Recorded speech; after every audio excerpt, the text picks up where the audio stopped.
Hey everyone, you are on Star Patrol and today we have a match that many of you have been thinking about. One of the greatest wrestlers of all time, The Undertaker, will take on the 8th wonder of the world and WWF Hall of Famer, Andre the Giant. Who are you rooting for? Watch this video till the end and find out who wins. This match would have broken records in terms of the number of spectators, but it was never destined to come true in reality. Although the end of Andre's career coincided with the beginning of The Undertaker's career, the Giant's state of health already indicated that such a match was out of the question. According to The Undertaker, Andre once had a secret idea of potential feud between the two of them.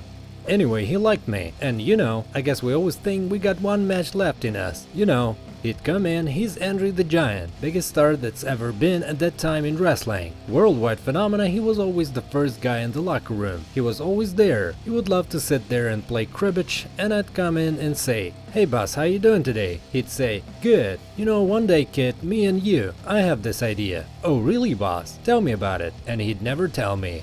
Andre kept the cards to himself until the day when perhaps his idea of a feud with the Phenom would materialize. But he never entered the ring after that, and no one, not even The Undertaker, ever found out the truth. Andre's most notorious opponent Hulk Hogan tweeted about The Undertaker's revelation that the Giant's plan was to help The Undertaker win. Knowing Andre the way I do, it would have been a master plan to only skyrocket Taker's career, brother. Sure, The Undertaker and Andre the Giant were nice to each other and wouldn't mind a fight, but what if they each entered the ring in their prime? The best year of The Undertaker can be considered 1998. Then he gradually gained popularity in the role of a Minister of Darkness. The feud with Kane resulted in a win at WrestleMania, as well as the first ever Inferno Match.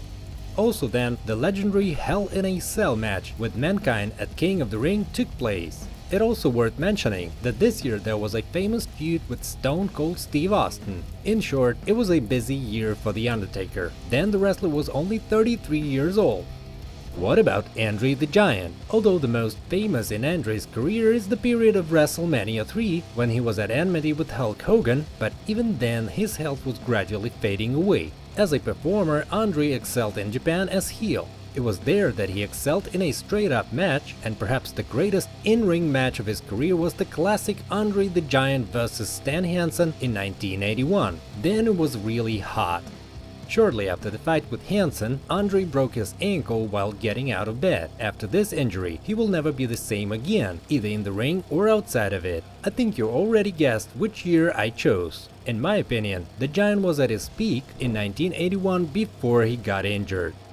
So, who will win anyway? We'll find out soon, but first don't forget to like this video and subscribe to our channel. We are a young project and now we really need your support in the form of likes, comments and subscriptions. And now, let's continue. So today in the ring in a classic 1v1 match, The Undertaker, real name Mark William Calloway, born March 24th, 1965, weight 299 pounds, height 6 feet 10 inches. At the time of the fight, in-ring experience 11 years. Background in sports, basketball. Signature moves, tombstone piledriver, chokeslam, last ride, old school, Hell's Gate. Andre the Giant, real name Andrei Rene Rusimov, born May 19, 1946, weight 528 pounds, height 7 feet 4 inches. At the time of the fight, in-ring experience 15 years. Background in sports, football, rugby. Signature moves, giant press, big boot, bear hug. There is a really big difference in the parameters of our participants. Does this mean that the Giant has an advantage? Andre is incredibly fast for his size and had an astounding unbeaten streak before losing to Hulk Hogan at WrestleMania 3. Andre was almost unbeaten in his matches, plus he has a background in football and moreover rugby. Just imagine how powerful Andre could knock down The Undertaker. As for The Undertaker, we can say that in Bird Alive and casket matches, he is excellent, but the wrestler has one weakness. He has a hard time lifting opponents that are too big on his tombstone. Such a case was at WrestleMania 9, where The Undertaker won Giant Gonzalez only due to the latter's disqualification. I wonder if Deadman will be able to cope with the power of the Giant in a classic duel. Perhaps because the Undertaker used to play basketball and can jump high, he will be able to take down the opponent with a clothesline, as he did at WrestleMania 11 against King Kong Bundy. Well, let's see. But it should be understood that Andre the Giant is not King Kong Bundy, so this is unlikely. The Undertaker is very agile in the ring. He can easily evade the attacks of the huge Andre, but up to a certain point, the Undertaker also has a painful hold, namely the Hell's Gate finisher. To use it, he needs to thoroughly exhaust the Giant, while preventing Andre from knocking himself out. And the exhausted Andre is unlikely to be able to defeat the enemy so easily, however, he will still remain deadly. Let's evaluate whose signature moves work best in this fight. Well, I've talked about Tombstone before, it definitely won't work. Also in the arsenal of Deadman, there's a tough chokeslam and a super spectacular last ride, but here you also need to raise your opponent very high. I don't know how the Undertaker would have coped with such a task. We urgently need to look for a different approach. I think the Phenom should take a closer look at the winning tactics of Strong Kobayashi or Hulk Hogan. In principle, he will be able to beat the Giant, but he has something to say in response. Andre can easily use Giant Press, Elbow Drop and Scoop Slam, or simply crush his opponent with his weight.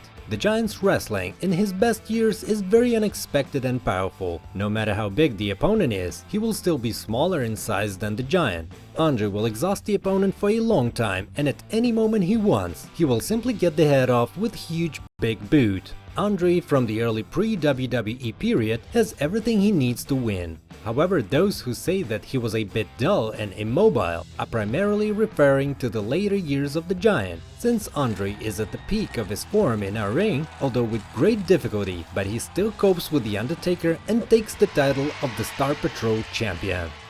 Well, did you expect such an outcome? Share your opinion in the comments and see you soon!